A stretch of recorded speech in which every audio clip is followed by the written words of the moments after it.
Suggestion. Rappelons une dernière fois que le personal branding et son apogée, la marque totem, sont des instruments qui permettent d'augmenter les ventes et ou de les réaliser promptement et ou avec une meilleure efficience. Encore mieux, si ces marques humaines fortes sont adossées à une véritable stratégie commerciale construite autour de leur notoriété. Avec le bémol que la bataille de l'attention sur les différents réseaux sociaux augmentera sans cesse, demandera de plus en plus de temps et ou d'organisation et ou d'argent pour la gagner, même si les supports d'expression resteront en grande partie gratuits. Avec pour conséquence que les meilleures places seront rares, maximum 3 à 5 marques totem par secteur d'activité. Avec le contre-bémol que le nombre de ces mêmes secteurs est quasi infini. Rappelons-nous, par exemple, du nombre affolant de différentes disciplines qui s'abritent sous l'appellation marketing, si bien qu'il y a beaucoup de podiums disponibles. Avec le deuxième contre-bémol que, grâce à la pandémie Covid, tout cadre, tout acheteur est désormais initié au principe de la téléconférence. Dorénavant, il est possible d'élargir les zones de chalandise à toute la planète, surtout s'il s'agit de répondre à l'anéantissement d'une problématique ou douleur universelle. Avec le troisième contre-bémol, que les réseaux sociaux, monde sans frontières, autorisent à s'offrir des marques totems de renommée internationale. Ainsi, viser une croissance mondiale est peut-être la seule vraie échappatoire pour amortir la croissance des coûts liés à la bagarre de l'attention.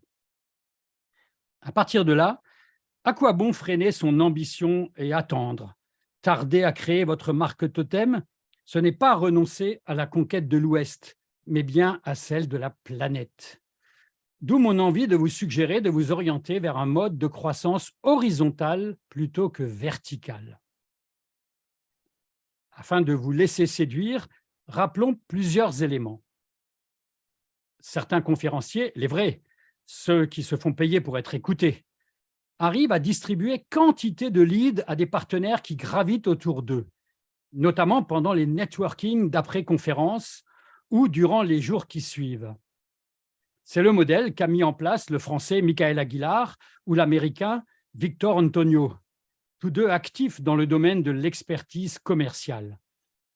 Ce n'est là que la concrétisation des promesses des marques totem fortes, devenir des aimants à opportunités, installer des cercles vertueux, puisque ceux qui reçoivent les leads deviennent encore plus fans, augmentant ainsi le pouvoir viral de leur marque totem favorite. Un certain Jésus-Christ n'aurait-il pas fait autrement?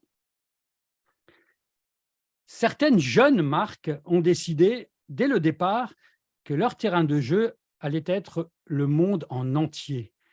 Elles ont choisi de se spécialiser dans un seul créneau et presque partout de la même façon. Plus fort encore, dans leur manière de délivrer, elles sont toujours quasi parfaites, tendant sans cesse à améliorer leur niveau de qualité de service, avec pour conséquence de décourager l'arrivée des concurrents. À ce niveau, Amazon est strictement imbattable. Et ce n'est pas en hurlant au loup que les institutions européennes ou les anti-GAFAM arriveront à contrecarrer cette entreprise d'envergure mondiale. Uber en est un autre exemple probant. Elle a déjà réussi son objectif à 2 reprises, taxi et livraison de plats à domicile, de tuer dans l'offre les envies de compétiteurs potentiels. Rappelons qu'en plus de tenir leurs différentes promesses d'adaptation qualitative, ces deux acteurs ont, dès leur naissance, toujours eu quelque chose de fort à dire. Certains secteurs, par exemple celui des agences de communication 360 degrés et des intégrateurs informatiques, SS2I, constatent que le principe de la marge sur les prestations d'autres tiers est beaucoup moins toléré, si bien que dès que les clients ont identifié où sont les vrais mérites, ils passent en direct. Ce n'est pas là un jugement de valeur, juste un simple constat. Le succès de la plateforme Fiverr, qui n'est rien d'autre que l'accès au monde des freelances sans le moindre intermédiaire, le confirme. Il est de plus en plus compliqué de mettre en place une croissance verticale où l'on augmente le panier moyen de ses clients par l'ajout de services où sa seule propre valeur ajoutée est d'en être l'intermédiaire. Ce modèle arrive à bout de course. Tant les plateformes transactionnelles, comme celles d'Uber, Blablacar, Fiverr, etc., ont pour raison d'être, justement, de supprimer les intermédiaires d'antan et vont arriver de toutes parts et s'imposer. Il n'y a pas selfie. Par ailleurs, il est évident de constater qu'en parallèle d'une consolidation de certains secteurs d'activité, se déroule un émiettement de l'offre dans des pans entiers de l'économie, spécialement dans le domaine des services. Mouvement accéléré aussi par le fait que la publicité en mode digital est moins chère que la pub classique. D'autant qu'avec les réseaux sociaux, il y a moins besoin d'acheter des supports pour communiquer sa bonne parole, se faire connaître d'avance. L'émergence du nombre affolant de startups confirme d'ailleurs cet état des lieux dans tous les pays.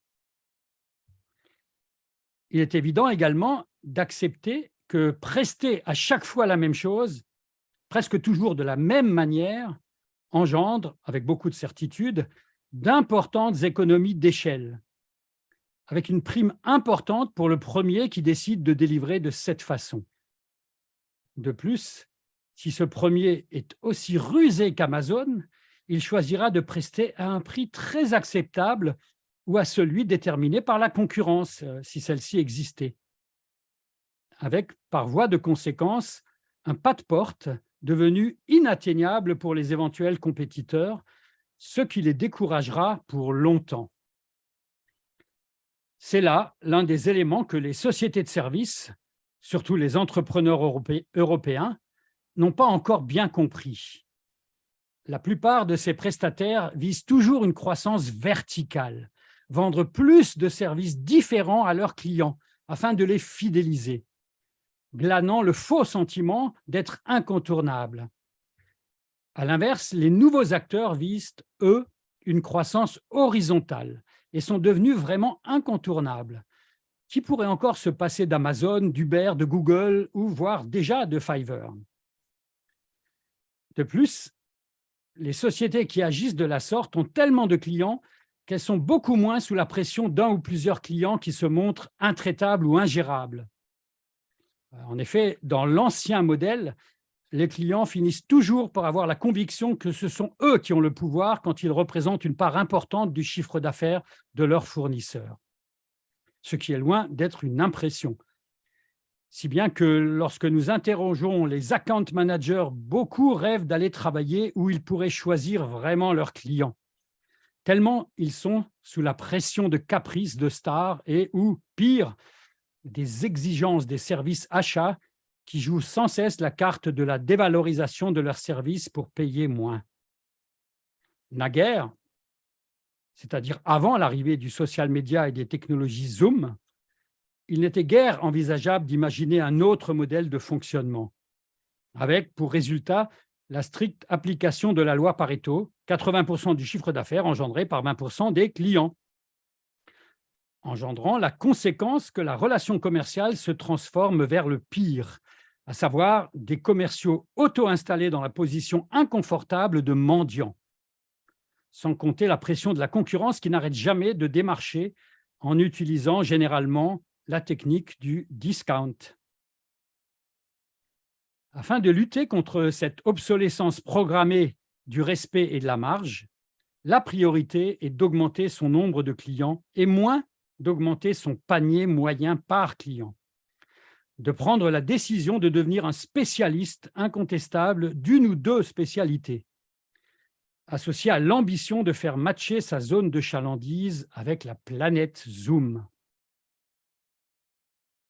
Rappelons-nous qu'avant de devenir une société multiservice, Google a d'abord été le spécialiste d'une seule chose, offrir le meilleur des moteurs de recherche.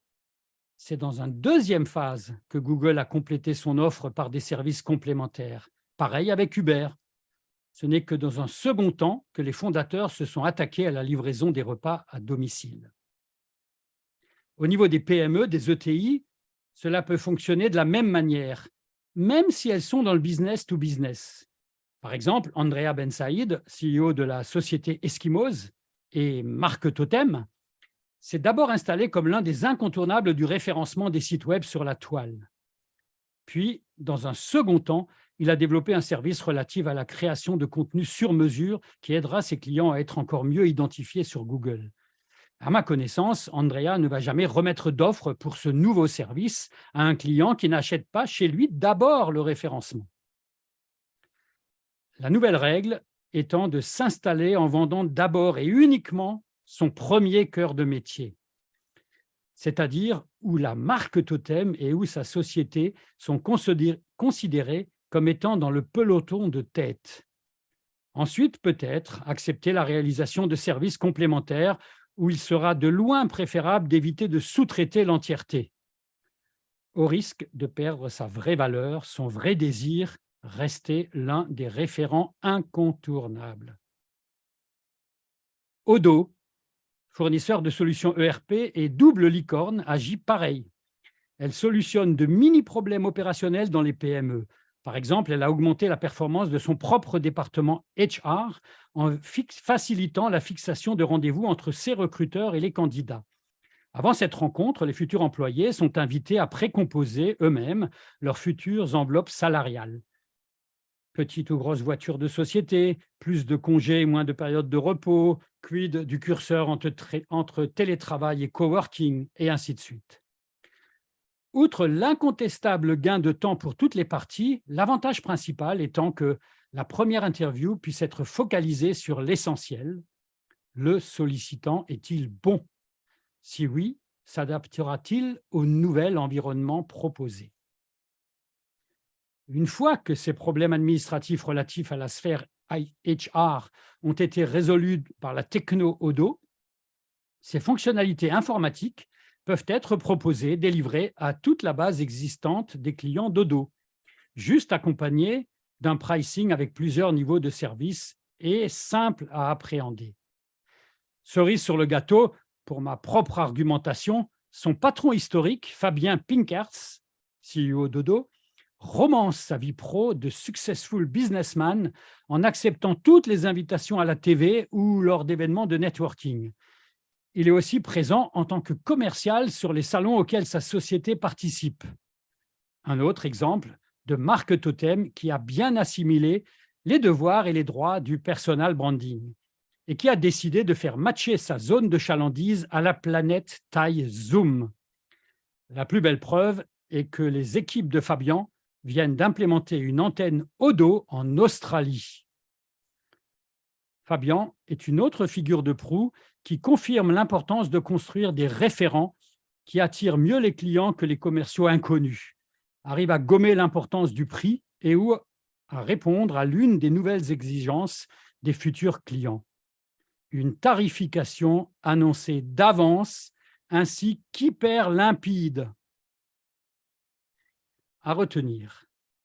La bonne nouvelle, c'est que l'arrivée du social media a rendu possible d'augmenter sa zone de chalandise, y compris pour les sociétés de services.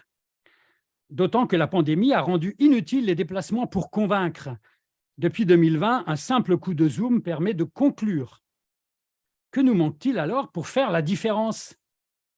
Souvent, nous oublions notre devoir de faciliter l'achat. Pendant plusieurs décennies, nous avons appris à basculer vers ce que l'on appelle la vente consultative, nous présenter comme un conseiller plutôt qu'un vendeur, complexifier la situation pour glaner le titre de grand sauveur, une même déclinaison du pompier pyromane. C'est oublier là que les nouvelles générations ont été formatées à acheter des produits et services pré-packagés. Elles ont pris l'habitude de tester un fournisseur en lui achetant quelque chose de léger sur le plan financier et ou parce que les bénéfices sont faciles à appréhender et ou que l'achat est précadré sur le plan de l'engagement monétaire où tous les paramètres sont connus ainsi que compris d'avance. Le rôle de commercial reprenant des couleurs. Être simplement là au bon moment pour aider à s'engager, car rassurant. Tandis que le conseil se transmettra au moment de l'exécution de ce qui aura été acheté. Encore une fois, faire peur est une des techniques marketing qu'il faut enterrer profond. Complexifier est juste une énième manière de créer de la frousse. Aussi, notre droit d'augmenter notre zone de chalandise passera par notre devoir de configurer un premier niveau de service facilement achetable, susceptible de résoudre une problématique spécifique, presque toujours existante chez un grand nombre de clients potentiels. Avoir également eu l'intelligence d'avoir investi du temps pour offrir nos services au moyen d'un document limpide où le volet tarification est compréhensible par un enfant de 3 ans. Sans jamais oublier que notre savoir-faire ne suffit pas. Il faut le faire savoir, d'où l'importance de nous offrir une marque ou plusieurs marques totems avec pour objectif de donner le « là » quant à la manière de résoudre certaines douleurs.